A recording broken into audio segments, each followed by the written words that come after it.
Allah's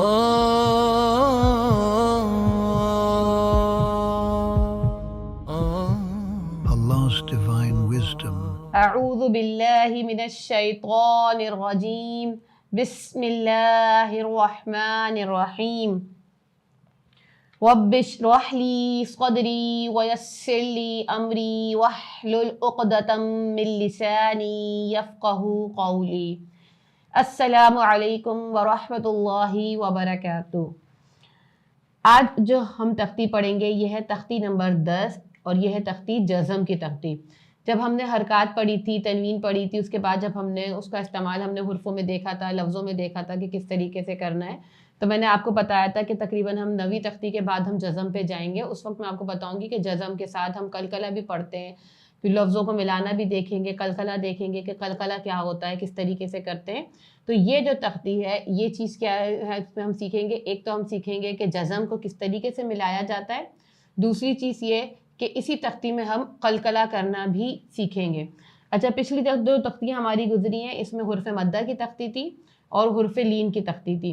یہ بہت زیادہ اہم تختیاں ہوتی ہیں۔ اکثر لوگ، تمام تر لوگ جتنے بھی ہوتے ہیں، وہ پڑھنے کے بعد نا انہی دو چیزوں میں بڑی مین غلطیاں کرتے ہیں کہ مدہ ان کو پتہ نہیں ہوتا ہے کہ کون سے مدہ ہیں، اور حرف لین کا استعمال بھی ان کو صحیح طریقے سے نہیں آتا، تو وہ زیادہ تر بئی کو بے پروناؤنس کر رہے ہوتے ہیں۔ تو یہ بڑی مین غلطیاں ہوتی ہیں۔ اگر آپ لوگوں نے یہ تختیاں اچھی طریقے سے پڑھ لی ہیں تو آپ یہ سمجھیں کہ آپ کی تجوید ماشاءاللہ اچھی طریقے سے آگے بڑھ رہی ہے۔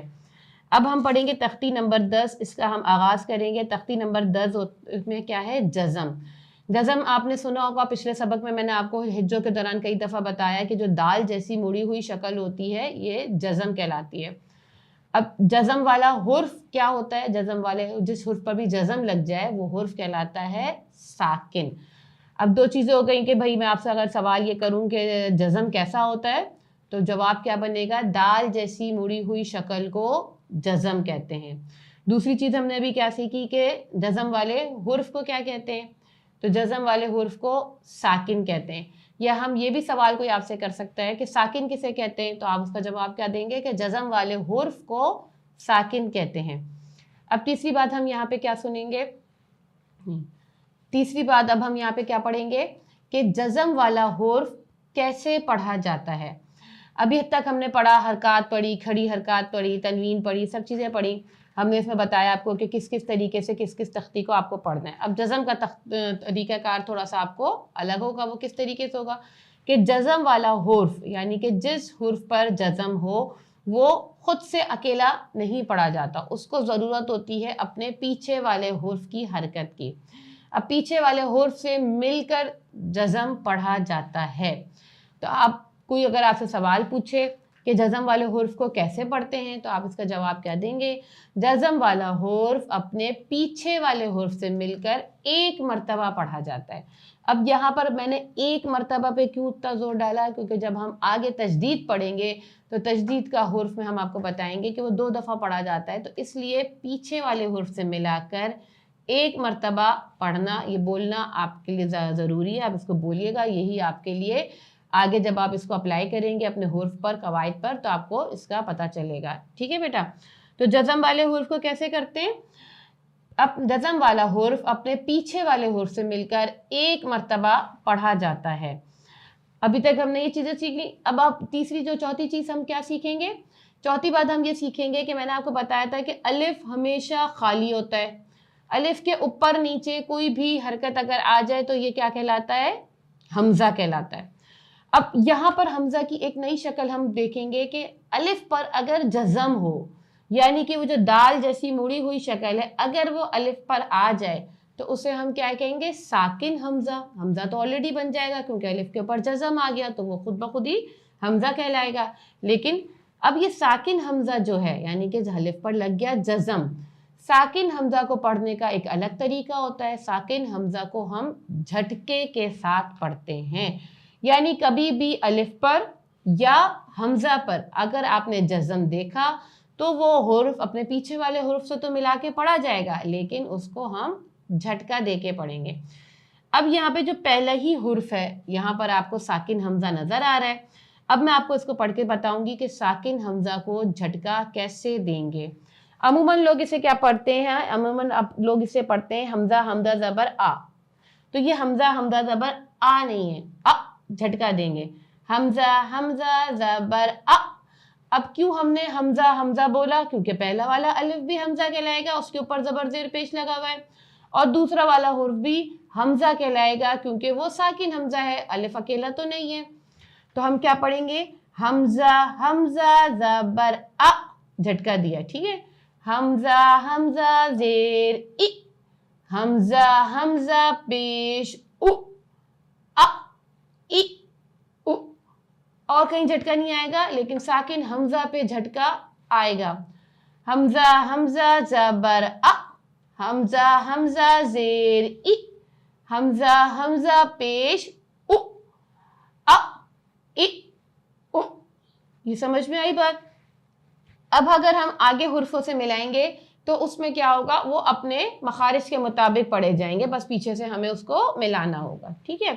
یہ ساکن حمزہ کی آپ کو ایک نئی چیز میں نے بتائی، پچھلی دفعہ میں نے آپ لوگوں کو بتائی تھی تھوڑی سی حرف کے دوران پڑھتے ہوئے جب ہم مشق کر رہے تھے، لیکن میں نے آپ کو کہا تھا ڈیٹیل میں آپ کو جزم کی تختی کے ساتھ اس کا سمجھاؤں گی. تو ابھی آپ نے اس کو سمجھا، اس کو بہت اچھی طریقے سے پریکٹس کریے گا. یہ آگے جس طرح سے ہم نے تنوین پڑھی، حرکات پڑھی، اس کے پھر بعد میں ہم نے ان کو قواعد کو دیکھا، حرفوں سے ملانا دیکھا، اسی طریقے سے جب آپ جزم والے حرف کی تختی ختم کر کے آگے بڑھیں گے تو آپ کو یہ حرف اس طرح سے ساکن حمزہ بار بار نظر آئے گا. اچھا، دوسرا ہمارے پاس کیا ہے؟ ہمیں عین کے اوپر جزم نظر آ رہا ہے. تو جزم والا حرف خود اکیلے کچھ بھی نہیں ہے، اس کو پیچھے والے حرف سے ملانے کی ضرورت پڑتی ہے. حمزہ عین زبر آ. اچھا، اکثر لوگ کیا کرتے ہیں؟ یہاں پر عین ادا کرتے میں جھٹکا دیتے تھے، کر دیں گے، کر دیں گے، جھٹکا نہیں آتا عین پر. یہ بڑی عام غلطی ہے کہ اکثر عین پر جھٹکا دے دیں گے.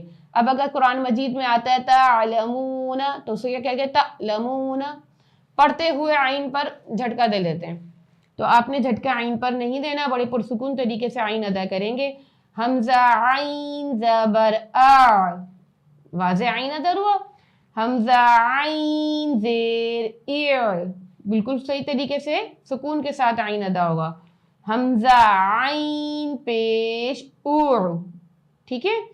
تو اسی طریقے سے ہم پڑھیں گے آ، ایر، اور.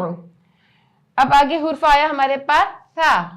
سا کا مخرج نرمی کا مخرج ہوتا ہے، سا بھی، زال بھی اور ضا بھی. یہ تینوں حرف نرمی کے حرف ہوتے ہیں. تینوں حرف میں ہم نرمی کریں گے ملاتے وقت. یہ نہیں کہ آپ نے ایک دم سے جھٹکا دے دیا یا سختی کر دی، جھٹکا آپ نے صرف ساکن حمزہ پر ہی دینا ہے. حمزہ سا زبر ا، حمزہ سا زیر اس، حمزہ سا پیش اس، اس، اس. حمزہ زال زبر از، حمزہ زال زیر از، حمزہ زال پیش از، از، از. حمزہ ضا زبر از، حمزہ ضا زیر از، حمزہ ضا پیش از، از، از، از. تو یہ تینوں نرمی کے تھے، ادھر ہم نے نرمی کری. اب ہم پڑھیں گے جو آگے کے دو حرف، یہ ہیں سختی کے. تو اس سختی کے حرف صرف کہہ دینے سے سختی نہیں ہوگی، آپ کے حرف کی ادائیگی سے پتہ چلنا لازم ہے کہ آپ یہاں پر سختی کر رہے ہیں. تو حرف پہلا ہمارے پاس سختی والا کیا ہے؟ زا. زا کو ہمیں ملانا ہے، ٹھیک ہے. حمزہ زا زبر از، حمزہ زا زیر از، حمزہ زا پیش از، از، از، از. اگلا جو سختی والا حرف ہے وہ ہے ہمارے پاس سین. تو سین پر بھی ہمیں سختی کرنی ہے، لیکن یہ سختی بڑی واضح ہونی چاہیے. یہ نہیں کہ بس جلدی سے سین کا مخرج پڑھ کے آگے چلے گئے، بڑی واضح طریقے سے سختی کا مخرج پتہ چلے کہ یہاں بچہ یا آپ جو بھی یہ ویڈیو دیکھ رہے ہیں کہ یہاں پر یہ سختی کر رہا ہے. حمزہ سین زبر اس، حمزہ سین زیر اس، حمزہ سین پیش اس، اس، اس. تو یہاں میں آج اپنی کلاس کا اختتام کرتے ہیں. پوری لائن میں نے آپ لوگوں کو پڑھ کے بتائی، اس میں پریکٹس کریے گا. سب سے زیادہ پریکٹس جو نئی بات آپ نے سیکھی کہ حمزہ کو جھٹکے کے ساتھ پڑھنا ہے، وہ اس کی پریکٹس آپ زیادہ کریے گا. انشاءاللہ تعالی عزیز اگلی کلاس میں ملیں گے جس میں ہم مزید جزم کے حروفوں کو پڑھیں گے، اور آگے ہمارے پاس قلقلہ والے حروف بھی آئیں گے، اس کو بھی ہم پڑھیں گے. اپنی دعاؤں میں ہم سب کو یاد رکھیے گا. وآخر دعوانا الحمد للہ رب العالمین. السلام علیکم ورحمۃ اللہ وبرکاتہ.